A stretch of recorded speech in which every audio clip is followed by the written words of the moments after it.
지난 주간 중에 어느 교우분이 미국 오하이오주에 있는 파크사이드 처치의 알리스테어 베그 목사님의 설교 일부를 저에게 보내주셨습니다. 그 설교의 내용을 간단히 요약을 하면 우리가 잘 알고 있는 누가복음 23장에 나온 십자가상에 있던 강도의 이야기입니다.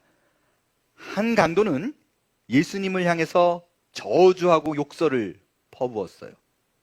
다른 강도는 예수님에게 예수여 당신의 나라가 임할 때 나를 기억하소서라고 얘기했습니다. 그랬더니 예수님이 그 강도에게 오늘 네가 나와 함께 낙원에 있으리라 라고 한 스토리입니다. 그 뒷얘기를 이 목사님께서 상상력을 동원하셔서 이야기를 이어가셨습니다. 예수님의 약속대로 이 강도가 눈을 떠보니 천국에 온 거예요. 근데 이게 말이 안 되잖아요. 특별히 십자가에 달렸다 그러면 살인죄를 저질렀을 확률이 굉장히 높은데 천사가 지나가다가 천국에 그 강도가 있는 거 보니까 이상한 거예요. 안 어울리는 거예요. 물었어요. What are you doing? 너 여기 지금 뭐하고 있는 거야? 네가 어떻게 천국에 있어? 와, you made it. You made it. 야, 네가 결국 해냈네. 근데 이거 어떻게 해낸 거야? 네가 어떻게 천국에 올 수 있었어? How did you make it? 그리고 물었어요. 그랬더니 그 강도가 이렇게 대답합니다. I don't know. I don't know. 그러니까 천사가 듣고 아니 모른다니 그게 또 무슨 말이야? 어떻게 된 건데? 그랬더니 모른다는 거는 모른다는 거야. I really don't know. 정말 나는 내가 여기 어떻게 와 있는지 잘 모르겠어요. 근데 한 가지 분명한 게 있어. 내가 아는 거는 십자가 가운데 있던 분이 나한테 내가 여기 올 수 있다고 얘기했어. The man on the middle cross said, I can come. 여러분, 이게 우리가 얻은 구원입니다. 그 강도는 교리도 모르고 침례도 받지 않았고 심지어 교회 다닌 적도 없어요. 단지 하나 예수님에게 그 마지막 순간에 나를 기억해달라고 부탁했어요. 뭘 보고 부탁한 거예요? 이분은 나를 천국으로 데려갈 수 있을 거야 라는 믿음 때문이었어요. 그걸로 구원 얻은 거예요. 여러분, 이것이 신자에게 보장된 약속입니다. 근데 애석한 게 있어요. 이 약속을 확인하는 건 이 땅에서 하지 못한다는 거예요. 죽어야 확인이 가능해요. 그래서 어려워요. 오늘을 사는 우리에게 이 약속이 정말 확실하다는 것이 뭐 어떤 형태로든 모양으로든 주어진다면 전도도 쉬울 것이고 증명도 할 수 있지만 죽어야 간다는 이 확인할 수 없는 약속을 이 땅에서 믿어야 돼요.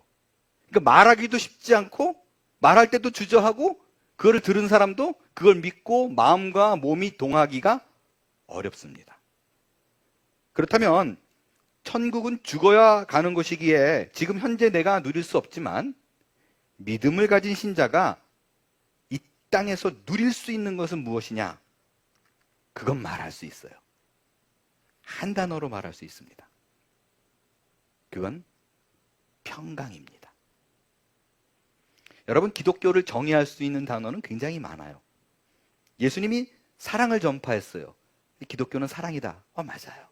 예수님이 기적을 많이 일으켰어요. 그리고 우리도 기적을 경험해요. 기독교는 기적이다. 맞아요. 다른 종교는 수양을 강조하지만 기독교는 오직 믿음만을 얘기해요. 그래서 기독교를 대표하는 단어 믿음이다. 네, 맞아요. 근데 이런 단어들은 기독교의 A부터 Z까지 전반적인 것을 요약한 단어들입니다. 그렇다면 아주 스페시픽하게 구체적으로 내가 예수를 믿어서 이 땅에서 누릴 수 있는 게 뭔데? 라고 물으면 그건 평강이에요. 그렇기 때문에 성경에 아주 많이 등장하는 단어가 평강입니다. 서신서도 문을 열면 은혜와 평강이 있을지어다. 본문에 예수님이 돌아가셨어요. 제자들이 너무너무 두려워서 문을 그냥 다 걸어 잠그고 덜덜 떨고 있어요. 근심과 걱정 가운데 잡혀 있었습니다. 그때 예수님이 제자들에게 쑥 하고 나타나셨어요. 그리고 이렇게 얘기합니다. 너희에게 평강이 있을지어다. 이 말씀이 얼마나 중요한지 예수님께서는 같은 자리에서 한 번 더 얘기합니다. 여기 안 돼요? 예수께서 또 이르시되 너희에게 평강이 있을지어다. 두 번 얘기했어요. 부족했는지 도마가 못 들었잖아요. 8일 후에 나타났어요. 그러면 딴 사람에게 물어봐서 알 수도 있는데 굳이 도마에게 또 얘기합니다. 너희에게 평강이 있을지어다. 지금 예수님께서 제자들에게 너희에게 평강이 있을지어다라고 말한 거는 이건 굉장히 놀라운 선언입니다. 왜냐하면 예수님이 평강을 베풀어주는 이 대상인 제자들은 그 평강을 누릴 만한 자격이 전혀 없는 사람들이었기 때문입니다.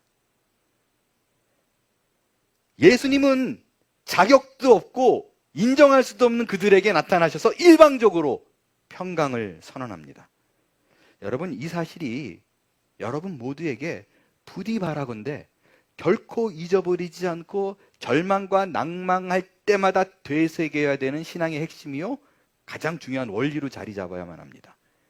이것은 하나님이 나를 향해 어떤 생각을 갖고 있고 나를 어떻게 추릿하는가를 가장 잘 보여주는 말이기 때문에 그렇습니다. 이게 하나님의 사랑 방법이에요. 하나님이 나를 사랑하시고 나를 원하고 계시고 나를 어떤 식으로 대하는가, 이렇게 일방적으로 사랑한다는 거예요. 그것이 우리에게 나타난 은혜이고 그 은혜의 구현, 은혜가 나타난 현장이 평강입니다. 여러분, 예수님께서 전한 이 평강은 절대 잊어버리지 말아야 될 게 여러분의 신앙의 수준하고 상관이 없다는 거예요.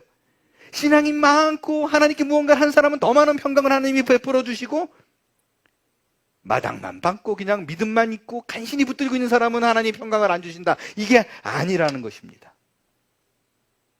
근데 우리의 삶의 평강이 왜 깨져요? 이 확신이 없어요. 언제나 어려움이 있으면 그래 내가 뭐 하나님 앞에 한 게 없는데 기도하는 것도 나 뜨겁네. 이게 우리를 자리 잡습니다. 이게 사단이 주는 생각이에요. 그렇지 않다라는 것입니다. 그렇기 때문에 주께서 주시는 평강을 무더기로 줘도 그 생각이 사로잡아서 방해합니다. 여러분, 지금 제자들을 보세요. 지금 예수님을 배반한 사람들이에요. 또 예수님을 따라다녔던 것을 후회했어요. 그래서 한 곳에 모여가지고 문 꼭꼭 닫아달고 있어요. 문을 닫아 걸고 있다는 것은 마음의 문을 다 닫았다라는 것입니다. 오픈할 마음이 없다라는 거예요.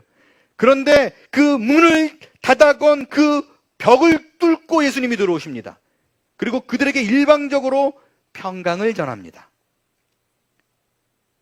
여러분, 문을 뚫고 들어와서 평강이 너에게 있을지어다 라고 말한 이 장면을 한번 머릿속에 그려보세요. 이 장면은 우리에게 너무나 익숙한 그림 하나와는 너무나 대치되는 장면입니다. 이 그림 아시죠? 윌리엄 홀맨 헌트의 그림이에요. 이게 사실은 여러분 오리지널 그림은 아니에요. 오리지널 그림은 이 빛을 더 강조하기 때문에 되게 어둡고 침침해요. 예수님도 어두워요. 그래서 요거를 좀 이렇게 각색한 그림이 더 많이 사실은 오리지널보다 더 많이 알려져 있어요. 자, 이 그림을 보겠어요? 이 그림은 언제 많이 사용해요? 전도할 때. 전도할 때 이 그림을 인용합니다. 뭐라고 인용을 하는가? 자, 예수님이 지금 문 밖에서 두드리고 있어요. 현재형이에요. 문을 두드리면서 뭐라 그러는가? 열아! 이거잖아요. 근데 문고리가 있어요, 없어요? 없어요. 그래서 우리 이 그림을 보면서 이렇게 전합니다. 예수님이 지금 나를 통해서도 너에게 문을 열라고 얘기하고 있는 거야. 문고리가 없다는 거는 예수님이 너의 만문을 열지 못해. 그러니까 네가 열어야 돼. 네가 이 순간에 영접해 열고 예수를 그리스도로 받아들이면 그때 예수님이 너에게 들어와서 평강을, 구원을 줄 거야. 이렇게 인용합니다. 근데 여러분, 이거는 복음에 완전히 반하는 얘기예요. 복음 아니에요. 예수님이 문고리가 없으면 못 들어와요? 예수님이 마음의 문을 열지 않으면 내 마음에 찾아올 수 없다라 그러면 믿을만 해요? 그분이 전지전능하다라는 게 맞아요? 고작 인간의 마음문조차도 열지 못하는 그런 설득의 기술이 없는 사람이면, 없는 신이면 따를만 해요? 그렇지 않아요. 내가 마음문을 열어야 들어올 수 있다라는 생각은 완전히 복음에 반하는 얘기예요. 그건 구원을 인간이 쥐고 있다라는 얘기입니다. 그렇지 않습니다. 예수님은 문을 닫아 걸을지라도, 문고리가 없을지라도 그 벽을 뚫고 들어오시는 분이십니다. 들어오셔서 믿게 하시고 회개케 하시고 변화시키고 구원하시는 분이 하나님이시에요. 예수님이세요. 그렇다면 이 윌리엄 헌트 그림의 배경이 되는 게 이게 그냥 만든 게 아니잖아요. 이 그림이 요한계시록 3장 20절의 말씀에 근거를 해서 만든 거예요. 그럼 이 구절이 도대체 뭐냐라는 것을 여러분이 명확히 이해하면 그 그림에 대한 해석이 쉬워져요. 자, 요한계시록 3장 20절은 이렇게 말해요. 볼지어다 내가 문 밖에 서서 두드리노니, 그림 맞죠? 누구든지 내 음성을 듣고 문을 열면 내가 그에게로 들어가 그와 더불어 먹고 그는 나와 더불어 먹으리라고 돼 있어요. 이 구절을 보니까 분명히 문을 누가 열어야 돼요? 내가 열어야 돼요. 사람이 열어야 돼요. 그러니까 그 그림이 만들어졌는데 뭐가 틀렸어라고 생각할 겁니다. 그렇죠? 이 그림이 예수님이 문을 두드려요. 그거에 반응하는 사람이 누구냐가 중요해요. 이 반응하는 사람이 불신자니까 열면 내가 들어가고 안 열면 안 들어가고 이거잖아요. 그럼 그 그림이 make sense 해요. 이 그림이 make sense 해요. 문고리가 없으니까. 근데 만약에 예수님이 두드리면서 문 열어라고 말하는 대상이 불신자가 아니라면 얘기가 달라지죠.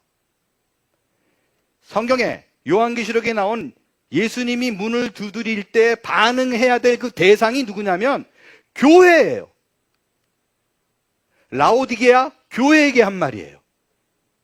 교회가 뭐예요? 여러분, 교회는 이 건물이 아니에요. 이건 예배당이에요. 교회는 정확히 성경이 정의합니다. 예수 믿는 사람들의 모임이에요. 예수 믿는 사람들이 모여 있다라는 말은 이미 구원받은 사람이라는 얘기입니다. 구원받은 사람에게 예수님이 무언가를 촉구하고 있는 거예요.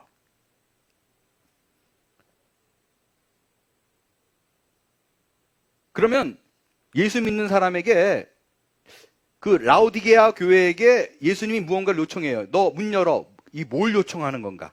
이거는요, 요 20절 하나만 딱 보면 안 돼요. 그래서 앞뒤 구절을 연결해서 들여다봐야 됩니다. 20절은 예수님이 두드리면서 문 열어라 그래요. 요 20절 앞이 뭐예요? 19절이에요. 그러면 19절에는 뭐라고 되어 있는가? 19절이 중요해요. 문을 두드리며 문 열으라고 말한 대상이 누구인가? 물은 내가 사랑하는 자를. 이미 끝난 거예요. 하나님이 사랑하는 자였어요. 불신자가 아니에요. 모르는 자도 아니에요. 관심 없는 자도 아니에요. 사랑하는 자예요. 사랑하는 자에게 뭔가 막 책망하는 거예요. 다그치는 거예요.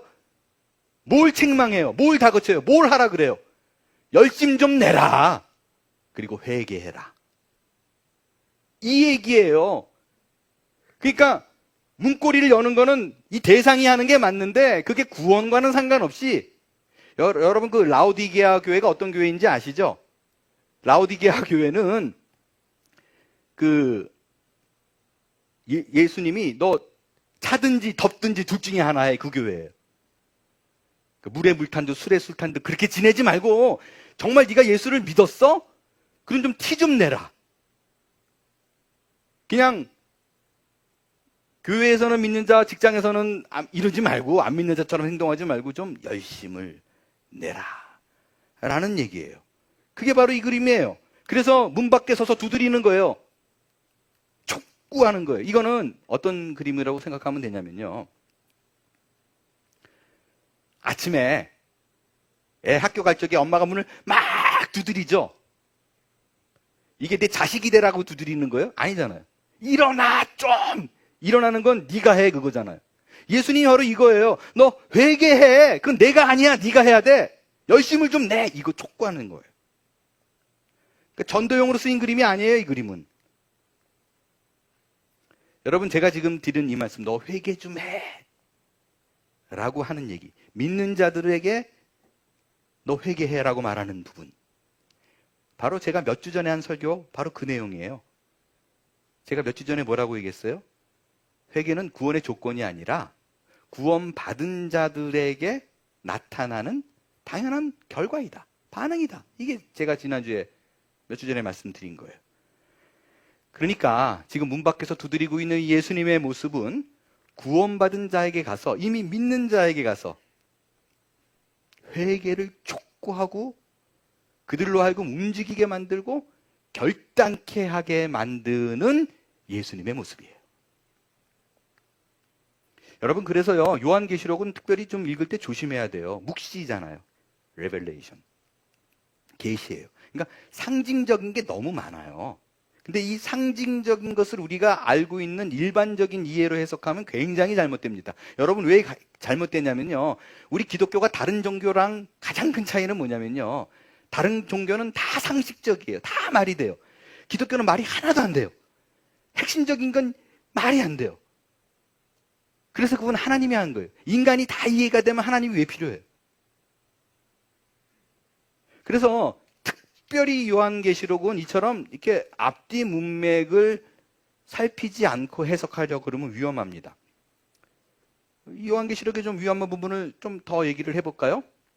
여러분 제가 2년 전에 에베소서 강해를 했었어요. 큰 은혜를 받았었는데, 에베소서는 에베소 교인들에게 사도 바울이 한 말이에요. 그때 에베소서를 시작하면서 사도 바울이 예수님하고 똑같이 얘기해요. 평강이 너에게 있을지어다. 에베소서는요, 교회론을 굉장히 잘 정리한 책이에요. 그러니까 이때는 막 교회가 시작된 거잖아요. 사도 바울이 하나님이 원하시는 교회가 어떤 거야를 에베소서에서 교회는 이래야 돼 라고 설명한 게 그 책이 에베소서예요. 근데 요한계시록에 와가지고요, 분명히 교회론을 가르친 교회인데, 요한계시록에 와가지고 예수님이 뭐라 그러냐면요, 너 에베소 교회, 너 첫사랑을 버렸어. 변질됐어. 라고 다그칩니다. 야단쳐요. 여러분, 이 말대로라면, 그러면 너네는 변했으니까 구원이 취소됐어. 예요? 아니에요. 이 글 역시요, 요한이 쓰면서 에베소 교회로 하여금 회개를 촉구하기 위해서 한 말이지, 변했어? 버렸어. 이게 아니라고요. 그래서 이 요한계시록은요, 설명이 없으면 굉장히 좀 위험해요. 제가 기회가 되면 요한계시록을 다룰 수도 있는데, 그때 좀 디테일하게 많이 얘기를 좀 할 거예요. 제가 이 구절에서, 전체가 아니라 이 구절에서 집중적으로 다루고자 하는 내용은 딴 거 아니에요. 내 행동으로, 내 행위로 인해서 하나님께 버림받은 일은 없다라는 것입니다. 그럼 복음에 반하는 내용이에요. 오늘 본문이 정확히 그 얘기를 하고 있어요. 예수님을 버리고 떠난 제자들에게 예수님이 나타나서 어떻게 했어요? 찾아가서 회개시킵니다. 그들을 돌이킵니다. 닫혀있는 문이 예수님이 그들을 회개시키러 들어가는데 아무런 영향을 주지 못합니다. 도마가 빠져있으니까 그 한 사람을 위해서 8일 후에 나타나서 평강을 전하며 그들을 돌이켜요. 그게 복음이에요. 여러분, 이 사실을 놓치면 안 돼요. 이 사실을 놓치면 안 됩니다. 그래야 우리가 이 치열한 이 땅의 삶을 살아갈 적에 우리를 흔드는 그 많은 불안의 요소를 이길 수 있는 힘이 될 거예요. 이어서 살펴볼 내용이 있어요. 예수님이 이 말씀을 하시고 숨을 후 내쉬면서 성령을 받으라 라고 얘기했습니다. 이 성령을 받으라 라는 예수님의 말 때문에 우리는 항상 이 구절을 보면 뭐에 집중을 해요? 그래, 내가 이렇게 어렵고 힘들고 딴 생각 자꾸 하는 건 성령을 못 받아서야. 오늘 기도해가지고 성령을 받으리라. 거기에 집중을 해요. 그렇지 않으면 도대체 성령을 받으려면 어떻게 하는 거야? 막 성경을 읽으면서 내게도 성령을 주옵소서, 여기에 주로 많이 집중을 해요. 근데 여러분, 사실 이 22절에는요 정말 중요한 거는 성령을 받으라는 게 아닙니다. 다른 게 있어요. 뭘까요? 숨을 내쉬어. 이게 훨씬 더 중요한 단어예요. 이 말이 도대체 무슨 의미이길래 훨씬 더 정말 중요한 의미가 있는 것인가? 일단 이 숨을 내쉬며라는 단어, 엠퓨사오라는 이 단어가 신약 성경 전체에 여기 딱 한 번 등장을 해요. 구약은 히브리어잖아요. 그러니까 없는 거예요. 근데 이 히브리어를 70명이서 모여 앉아가지고 헬라어로 번역한 번역본이 있어요. 70인역이라 그래요. 근데 구약 성경을 헬라어로 번역한 그 책에는 이 엠파사오라는 숨을 내쉬어라는 단어가 2번 더 등장을 합니다. 어디 나오냐면요, 창세기에 하나님께서 흙으로 사람을 지으사 그 후에 뭐를? 생기를 어떻게 했다? 불어넣으시니. 이게 엠파사오예요. 또 다른 곳에 나와요. 또 다른 곳에는 에스겔서에 나와요. 에스겔이 뼈가 가득 모여있는 곳에 갑니다. 죄뼈야. 다 말라 비틀어졌어요. 그런데 그 말라 비틀어진 뼈에 하나님이 나타나셔 그 뼈에 뭐를? 생기를 불어넣으십니다. 요때 불어서가 숨을 내쉬며 엠파사오 같은 단어예요. 숨을 내쉬니까 그 뼈에 힘줄이 생기고 살이 오르고 가죽이 덮여 살아나요. 여러분, 이 두 상황에 공통점이 있습니다. 이 창세기의 상황과 에스겔의 상황, 둘 다 생명이 없었거나 생명을 잃어버렸던 것들에게 호흡으로 생명을 불어넣는다라는 게 같습니다. 여러분, 지금 제자들이 방에 다 모여 있어요. 생명이신 예수님을 잃어버린 상황입니다. 이 상황은 뭐냐면 창세기 때 하나님이 흙으로 사람을 만들어 놓고 아직 생기를 불어넣기 전 생명이 없었던 흙덩이인 아담의 모습이에요. 생명이 없는 상태입니다. 거기에 예수님이 나타나서 생명을 불어넣어 살립니다. 이게 숨을 내쉬는 모습이에요. 그 창세기 때와 에스겔 때 하나님이 생기를 불어넣으셨던 그 그림자가 실현되는 그 모습이에요. 이 숨으로 죽었던 영이 살아납니다. 여러분, 죽었다라는 부분에서 그 death라는 기독교적 단어가 이렇게 이해하면 안 돼요. 우리가 알고 있는 의학적 용어, 뇌가 죽고 호흡이 숨에서 끊기고 맥박이 안 뛰고, 이거는 성경에서 말하는 죽음하고 달라요. 성경에서 말하는 death는, 죽음은 separation from God, 하나님하고 분리된 거예요. disconnected state, 하나님하고 끊어져 있는 단절된 상태를 우리는 죽었다라고 얘기해요. 창세기에 보면 아담과 하와가 죄를 짓습니다.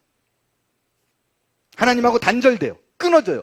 단절됐더니 어떤 일이 벌어지느냐, 노아 시대쯤 가니까 하나님 보시기에 단절된 인간의 모습은 죄악이 가득하대요. 모든 거는 악한 생각밖에 안 한대요. 자, 노아 시대예요. 모든 죄악이 관영해요. 그때 하나님께서 이 세상을 새롭게 하기 위해서 쓴 방법이 뭔가? 한 사람 한 사람을 전도하고 회개시키기, 이게 아니었어요. 어떻게 해요? 다 죽여요. 홍수를 내려서 심판해요. 다 죽여요. 다 죽이는데 그 상황에도 살아난 사람이 노아예요. 어떻게 살아났어요? 방주 안에 들어있어요. 이 방주가 누구를 상징해요? 예수 그리스도. 예수 그리스도의 방주 안에 들어있던, 그 배 안에 들어있던 노아와 그의 가족들은 죽지 않고 살았어요. 심판을 받지 않은 거예요. 자, 그럼 창세기 상황으로 돌아가 볼게요. 노아가 이제 홍수 비가 그쳤어요. 그래서 문을 삥 열고 탁 나와서 세상을 봤어요. 그때 바라보는 세상은 노아가 홍수 이전에 봤던 세상이 아니에요. 다른 세상입니다. 마찬가지로 예수를 믿어서 거듭났다는 게 뭐예요? born again, 다시 태어난 거예요. 다시 태어난 신자들이 보게 될 세상은 예전 세상과는 다른 거예요. 하나님이 이루신 구원이란 예수 그리스도께서 숨을 불어넣으신 재창조를 의미합니다. 노아의 홍수로 쓸어버린 세상에 노아가 살게 되듯이 예수를 믿은 우리는 죄가 없는 곳에서 새로운 삶을 맞이하게 되는 거예요.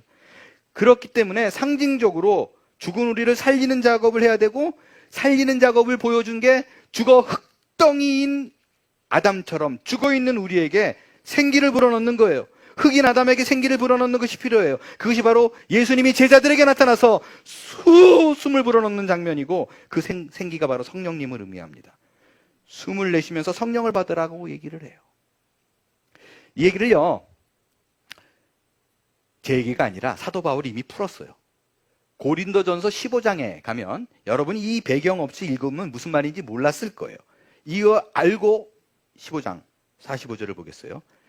기록된 바 첫사람 아담은 생령이 되었다. 생령이라는 게 영자라는 단어 때문에 무슨 거룩한 어떤 이런 영적인 존재로 생각하는데, 이게 푸시케라 그래서 이게 달라요. 그런 영을 의미하는 게 아니에요. 생령, 말하는 그 영어 성경대로 living being, 흙덩이였던 아담이 생기를 불어넣으니까 살아있는 존재가 되었다 라는 뜻이에요. 아담은 흙덩이에서 생기가 와서 살아있는 존재가 됐어요. 마지막 아담, 예수 그리스도를 얘기해요.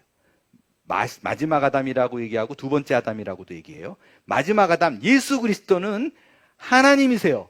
그래서 살려주는 영이 되었다는 건 뭐냐면, 이제는 예수 그리스도께서 불어넣어주는 그 생기로 인해서 죽었던 자가 살아난다라는 의미입니다. 이 얘기가 바로 제자들에게 숨을 내쉬며 라는 뜻입니다. 여러분, 이것을 믿는 자가 평안에 거할 수 있습니다. 여러분 한번 상상해 보겠어요? 여러분 지금까지 살아오면서 정말 어려운 일 많잖아요. 근데 그 중에서 최악은 뭐예요? 그리고 내가 상상했을 적에 야, 이거는 진짜 최악이다. 지금까지 겪지는 않았지만 최악이다. 가장 진절머리 날 정도로 두려운 상황이 뭘까요? 사기를 당했어요. 전 재산 다 날렸어요. 악한 상황이죠. 근데 최악은 아니에요. 사고를 당했어요. 납치를 당했어요. 나쁘죠. 어렵죠. 두렵죠. 근데 최악은 아니에요. 사고를 당하거나 납치를 당했는데 살았어요. 그럼 최악은 면한 거잖아요. 최악은 죽는 게 최악이에요. 그 최악은 누구나 다 공포예요. 이번에 지난 21일 날 싱가포르로 향하던 비행기가 난기류를 만나서 11,300m 상공에서 갑자기 1,900m를 9,400m까지 뚝 떨어졌어요. 3분 만에 떨어졌는데 그 안에 있는 사람에게 3분이라고 얘기했더니 뭐라 그러냐면 10초였는데 그러더라고요. 그만큼 이 3분이 아주 그냥 언제 시간이 지나갈지 모를 정도로 극악한 공포의 상황이었었어요. 사람들이 난리가 났죠. 거기 있는 사람들을 살았을 때 한 명이 죽었잖아요. 나머지는 살았어요. 인터뷰를 했어요. 모두 다 이구동성으로 뭐라고 얘기했냐? 그 떨어질 때 어땠는가? 극심한 공포에 휩싸였다. 여러분, 이 공포가 왜 생겼을까요? 왜 두려웠을까? 딴 거 아니에요. 죽음이에요. 죽음에 대한 공포예요. 여러분, 죽음이 주는 공포는 그 어떤 것보다도 강력합니다. 그 공포 아래 있으면 절대로 평안할 수 없습니다. 근데 성경이 지금 지속적으로 얘기하는 게 뭐냐면 그 가장 공포스러운 죽음을 예수님이 이겼다라는 것입니다. 그 죽음에서 예수님이 살아났다라는 거예요. 그 최악인 죽음, 우리 앞에 반드시 당면한 그 죽음이 있는데 예수님께서 그 죽음을 이기고 살아나셔서 숨을 불어넣어 주십니다. 그 숨을 불어넣어 주셔서 생기를 불어넣어 주셔서 우리로 하여금 죽음의 공포를 벗어나게 해요. 죽음을 이기게 만듭니다. 그게 바로 너희에게 평강이 있을지어다 라는 말입니다. 이 생명, 죽음을 이길 수 있는, 최악의 공포를 이길 수 있는 그것은 너에게 없어. 그 생명의 약속입니다. 여러분, 이 평강이란 단어가 뭔가 제가 좀 살펴봤어요. 루트가 뭘까? 어원이 뭘까? 여러분, 그 평강의 히브리어는 웬만하면 우리 예수 믿는 사람들은 다 알아요. 뭐예요? 평강. 샬롬. 샬롬이에요. 이 샬롬의 어원이 뭔가를 제가 추적해 봤더니 샤람이라는 단어인데, 야, 이 단어가 저도 보고 깜짝 놀랐어요. 무슨 뜻이냐면 갚다라는 거예요. 페이했다. 또 다른 뜻이 있어요. 내가 끝냈다. finished. 내가 다 이뤘다. 그런 뜻이에요. complete. 그 출애굽기에 보면 내 소가 다른 사람의 소를 받아서 이 소가 죽어요. 돈으로 배상하지 말고요. 소로 갚으래요. 똑같아야 돼요. 이거 모자르는데, 이거 사료값 이렇게 생각하지 말고 그냥 소를 줘라.